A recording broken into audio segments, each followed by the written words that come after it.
Danes podpisanih 6884 podpisov naših krajanov občine Brežice, ki so potrdilo o tem, da ta dom, azilni dom, naj ne bi sodil v naše okolje. Ker zatem, ko je že bilo prej omenjeno, ni zagotovljena varnost tako neobčanov kot tudi samih azilantov, ker je ta prostor neprimeren za bivanje. Tu je ogromno kamionskega transferja, ki se bi verjetno te migranti tudi skrivali v kamionih, kar pride lahko do nesreč, kar je nedopustno, tudi nehumano do njih. Istočasno pa tudi do vseh krajanov, ki so v bližnji okolici, kajti ti azilanti, če bojo prosto lahko še sprehajali po vaseh, bojo nelagodje in bojo naši domačini nekako odrinjeni na stran. Tu je veliko osnovnošolskih otrok in je še zdaj bojazen med njimi, da to ne bo dobro tudi za avtobusne linije, ki bi se vrteli tele ljudi zraven. Opozarjamo, da naj spremeni lokacijo nekje, ki bi bila bolj primerna, tudi bolj humana do samih migrantov. Istočasno pa ne nasprotujemo nobeni postavitvi vpisnega centra. Ta že deluje na območju mejnega prehoda. Smatramo, da tudi tam lahko ostane, vendar lokacija za dom, azilantski dom, je pa preprosto nesprejemljiva, zato vztrajamo, da bi vlada spremenila lokacijo doma nekje drugje znotraj slovenskega terena.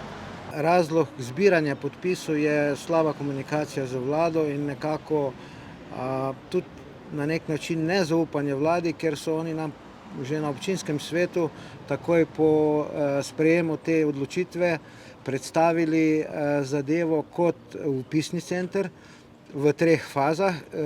Zdaj je pa dejansko prišlo do spremembe in je prva in druga faza te predstavitve dejansko vpisni center, kar nimamo nobene težave s tem in celo to pozdravljamo. Tretja faza teh objektov je pa dejansko zdaj azilni dom. Tudi ograjo v tem primeru so po prvotnem načrtu spremenili in dejansko je vpisni center ograjen del, sam azilni dom je pa neograjen del, kar omogoča dejansko izhod migrantov direktno na avtocesto in v naselje Obrežje.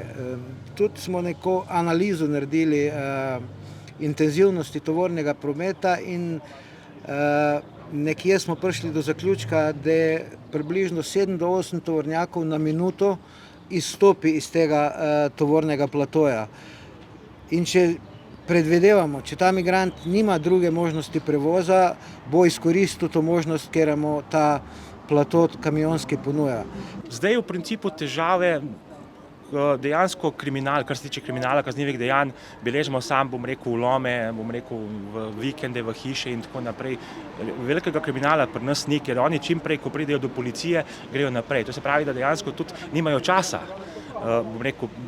da bi delali kazniva dejanja. Če bo pa enkrat tam azilni center odprtega tipa, potem se bo pa to druga slika. Potem pa to ne bo kakšen lom, kakšna kraja, bo še kaj druga in tega nas je strah. Iskreno. Tega je strah prebivalcev, največ prebivalcev, jaz ti tu podpiram. Bi pa drugo stvar opozoril še enkrat, da lokacija je neprimerna zaradi teh bivalnih razmer, pa druga stvar, ko sem prej omenil, sama policija, danes recimo policija je rekla na seji, da smo mi njihovo drugo oko. Vidimo migrante, pokličemo policija, pride policija, jih popišejo, odpelje naprej.